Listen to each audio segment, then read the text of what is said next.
Cognitive grand minimum, a symbolic model of clarity and single-channel engagement, a conceptual essay. Introduction. Across physics, astronomy, and cognitive science, certain patterns of behavior repeat themselves in surprisingly parallel ways. When a star enters a grand minimum, it does not lose energy or vitality. Instead, several of its internal rhythms overlap in a configuration that results in a temporary reduction in visible activity. The surface appears quieter, not because the star is weakening, but because interfering patterns momentarily cancel one another, allowing subtler features to come into view. Autistic cognition often reflects a similar pattern. Moments of clarity are not bursts of emotional drive or motivational force. Instead, they arise when internal and external interference falls low enough for intention to be perceived clearly. In these moments, action follows from a natural sense of direction, rather than from an effortful attempt to push oneself forward. This essay brings together the astrophysical idea of grand minima, the geometric principles of parallax, and the lived dynamics of autistic cognition to describe a conceptual framework in which clarity, not motivation, is the key condition for action. The grand minimum as a state of alignment, not depletion.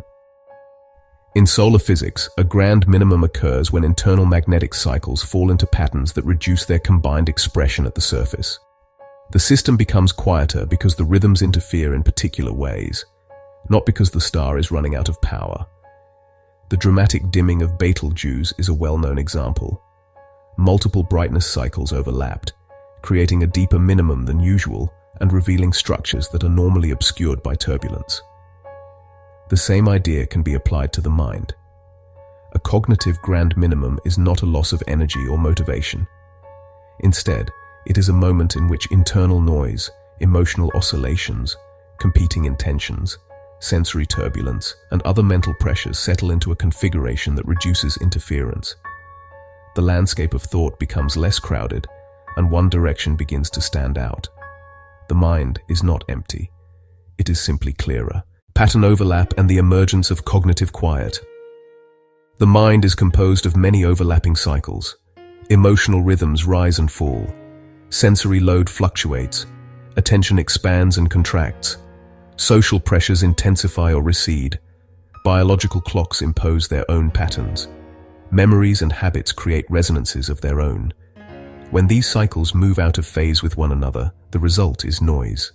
Thoughts collide, intentions become confused, and clarity dissolves. This experience can feel like paralysis or an inability to begin. When the same cycles fall into a configuration that reduces their collective interference, a cognitive grand minimum emerges.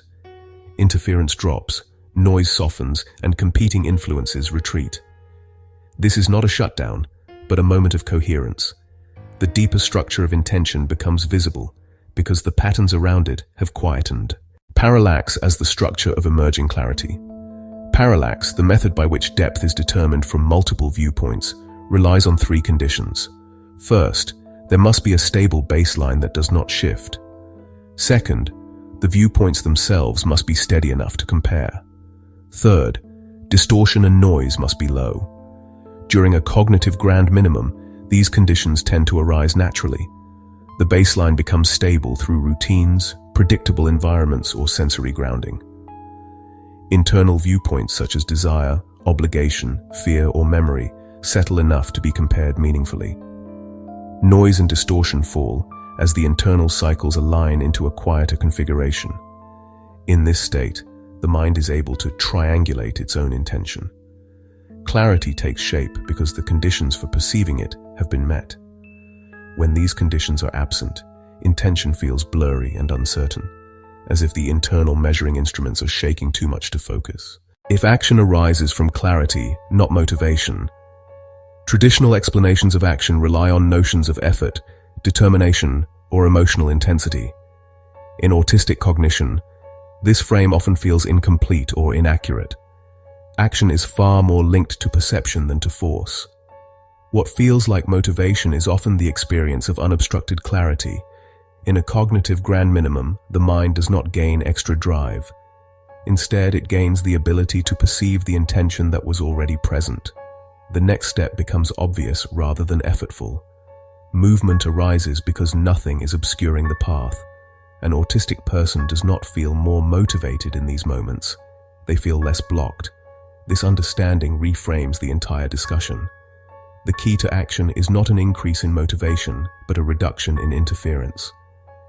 Clarity is the real precursor to movement. Conclusion. A cognitive grand minimum is a moment in which the overlapping rhythms of the mind fall into a low interference configuration. In this quieted state, a stable baseline and coherent internal viewpoints allow intention to stand out, much as subtle features of a star become visible during an astrophysical grand minimum. Action follows because the mind can finally see where it was already pointed. Understanding autistic cognition through this framing shifts the emphasis from motivation to clarity. It provides a language that captures the lived experience of autistic individuals and respects the internal complexity of the mind. By recognizing that action arises from a reduction in interference rather than an increase in drive, we open the way to supportive strategies that honor both the individual and the deeper patterns that shape their cognition.